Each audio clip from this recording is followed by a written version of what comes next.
Si tu es motard, tu as sûrement entendu parler de cet objet, le quad lock, le support de téléphone révolutionnaire qui se connecte juste en faisant une petite rotation sur la coque de ton téléphone. C'est un objet qu'on peut trouver pour une cinquantaine d'euros, incontournable si tu n'as pas de système de navigation intégré à ta moto ou si tu veux avoir ton téléphone à proximité quand tu es au guidon. Donc aujourd'hui, on va comparer ce quad lock, le véritable quad lock à 50 euros avec ce quad lock AliExpress qui coûte moins de 15 euros. Donc cet outil, il a déjà fait ses preuves, très populaire auprès des motards par sa facilité d'accroche, sa facilité de maniement et la gamme de produits qui peut être ajoutée avec. Donc l'amortisseur, la partie rechargeable en type C, il y a même une gamme automobile. Vraiment, ils ont mis le paquet sur les accessoires qu'on peut avoir en plus de ce quad lock. Mais le défaut, c'est son prix. Donc son prix de 50 euros qui peut monter rapidement à 100 euros parce que pour l'utiliser, il faut la coque qui va avec. Donc aujourd'hui, on va tester ensemble le quad lock AliExpress à moins de 15 euros et voir s'il peut être une bonne alternative à ce quad lock, le quad lock véritable. Donc directement quand on ouvre le quad lock véritable, on voit qu'il est présenté en 4 pièces. Donc les deux premières parties, c'est les réglages pour l'épaisseur du guidon.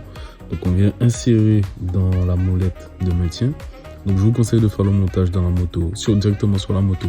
Donc c'est pas compliqué, juste visser les éléments entre eux. Il y a des vis, il y a une petite notice fournie avec, une petite clé Allen également. Et tout est réglable et interchangeable avec les différents accessoires qu'on peut trouver sur le site Quadlock. Donc là ici on voit que ça se fixe bien sur la coque juste en appuyant sur la languette bleue qui est écrit push et avec une rotation le téléphone est fixé. Donc ensuite on arrive au Quadlock AliExpress qui arrive démonté. Bon, je ne vous ai pas fait le remontage parce que le remontage est le même. Cette fois-ci on va retrouver des petits autocollants à coller directement sur le téléphone si on n'a pas la coque prévue pour.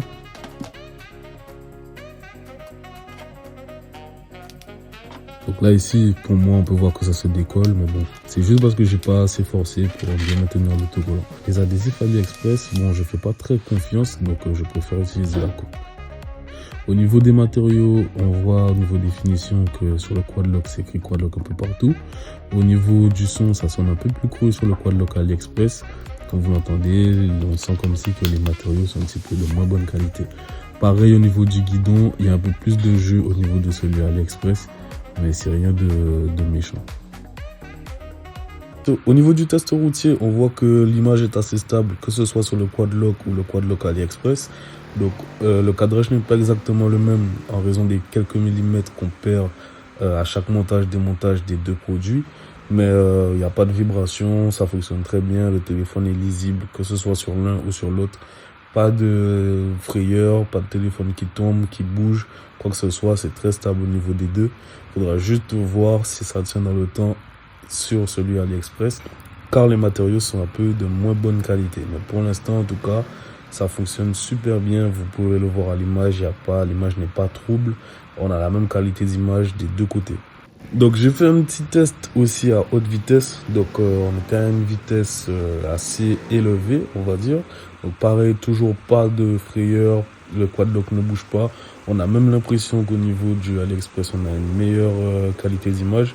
Je pense que d'origine, il doit être un peu plus stable que le quad lock véritable parce que le quad lock véritable, on a la possibilité d'ajouter un amortisseur. Donc un amortisseur qui réduit considérablement les vibrations et qui est presque incontournable sur cet équipement. Donc comme vous pouvez le voir à gauche, l'image est un peu moins stable. C'est peut-être normal parce que j'allais peut-être un peu plus vite. Il y a quelques petits paramètres à prendre en compte, mais ça ne change pas le fait que les deux produits soient de bons produits et très pratiques, très fiables, très stables. Donc pour clôturer ce test, on voit que le quad lock AliExpress s'en sort pas trop mal.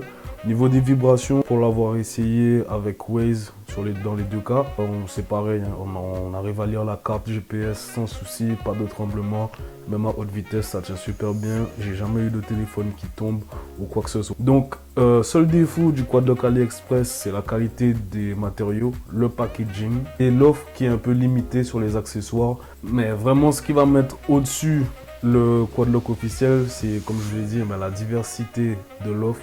Donc on a des offres partenaires avec des marques comme Ducati, McLaren, mais aussi d'autres équipements qui font qu'on peut charger un MagSafe. On a des diverses attaches de guidon. On n'a pas forcément que le support comme moi j'ai là, le support central de base.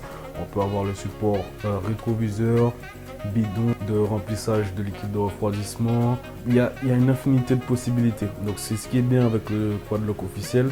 Et pareil pour les coques, on a du personnalisable, des collabs officiels avec des marques. Donc c'est vraiment ça qui place le produit au-dessus. Autre point fort du Quadlock officiel, c'est les délais de livraison. Donc le délai de livraison sera entre 3 à 7 jours ouvrés. Tandis que sur celui AliExpress, on sera plus sur du 2 semaines. Donc c'est pas énormément, c'est pas très long. Mais ça peut faire la différence si tu en as besoin pour un road trip ou très prochainement. Le vrai point fort du Quadlock AliExpress, c'est son prix. Donc moi le mien, avec les frais de livraison, il m'est revenu à 6,47 €. Tandis que le Quadlock officiel coûte 49 € en magasin. Donc voilà, mon humble avis, ce serait donc de combiner les deux. Pour la coque, je partirais sur de AliExpress, moi, si on veut juste la coque toute simple. Donc c'est à peu près la même coque, hein. C'est une coque simple, toute noire. Moi, je l'ai pris pour mon iPhone 17 Pro. Elle est à moins de 10 € sur AliExpress et sur Quadlock, on va payer 39,90 €. Ça fait un peu mal pour une coque toute simple, juste avec une encoche pour l'accrocher. Après, je pense que les pièces sont interchangeables entre les deux. Je ne sais pas s'il y a la possibilité de monter un amortisseur comme sur le vrai, sur celui AliExpress, mais à mon avis, ça devrait être possible.